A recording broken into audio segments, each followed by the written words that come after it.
अस्सलाम वालेकुम संगियो, क्या हाल चाल ने? ठीक हो? खैर मेरे आज जनाब नेड़े त्रेड़े वाला तुसा मैं क्या एक पॉइंट एक दस छोड़ा टेस्टी टिक्का शाप एंड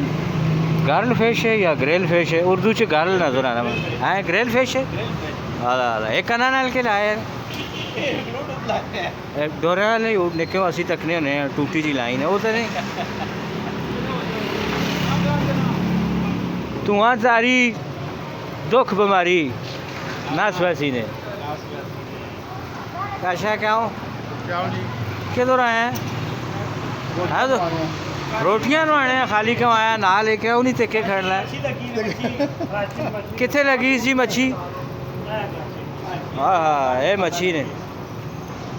ये क्या मुतर कूड़ मारना है आखे रोटियां मरवाने हैं बच्चों मच्छी मरवाए हैं मैं ना खाना सुना खैर मेरे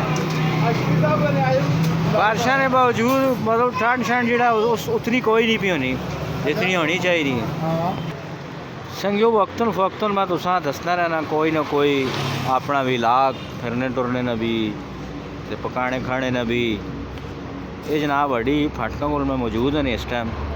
खास तौर पर जोड़े बाहर वाले साढ़े संगी ना अज कमेंट करके मैं दसो ना अपना अपना नाम तो मैं फिर इस वीडियो च दसा कर सा यार आज जनाब कैनेडा वाले सजाद लाई और फिल्म तकी आज जनाब अली अब्दुल नसीर भाई और आज तक की वीडियो यानी कि जो मैं नाल नाल सारा ना दसा कर सा बिलाल वान और तक की वीडियो जनाब सही करके ठहर गए ऐसा को काफ़ी रश शश पे ही ने ज़बरदस्त किस्म का माहौल भी बने ने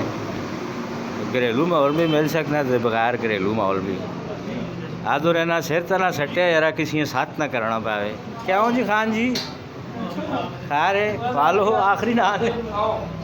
भला हो ने मेहरबानी बस मैं लगनो मैं आखा जरा कि थोड़ा जा एंटरटेनमेंट खास शुगर मेला जेड़े असा ने ज़्यादातर संगी बाहर होने ना जी वो आखने जी अपने ग्रां ने जरा के होटल शोटल नहीं फिरने टुरने नहीं असा वीडियो